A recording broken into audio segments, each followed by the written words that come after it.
Ayan guys, paraan po sa pagkabit ng clutch shoe or primary lining dito sa ating clutch drum, na kahit palitan ng bago ay ganun pa rin ang sitwasyon ng motor. Ayan guys, siyempre share natin dahil po ay marami na po tayong nabaklas na ganito pong sitwasyon. Ayan guys, so depende po yan sa mekaniko. Ayan guys, di ba? Ang layo niya. Except lang po kung original yung ikakabit, lahat kabit natin yung bago.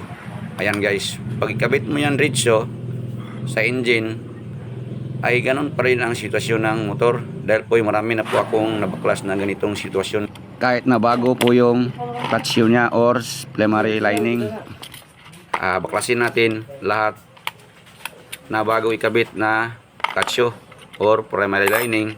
At siyempre guys, pag replacement na po yung bagong clutch shoe natin, ay ang spring po niya ay matigas po siya, di po tulad ng original. Dapat din po yung palitan, depende lang po yan guys. Pinuna natin ng dulo ng ating clutch shoe. Ayan guys, winili nga pala natin yan para po umexpand yung clutch shoe dito po sa ating clutch drum. Ayan guys, oh. At siyempre guys, parts naman sa ingay ay depende lang po yan sa spring, o malambot ba yan or matigas. Ayan guys, oh. At siyempre guys, kabit na natin.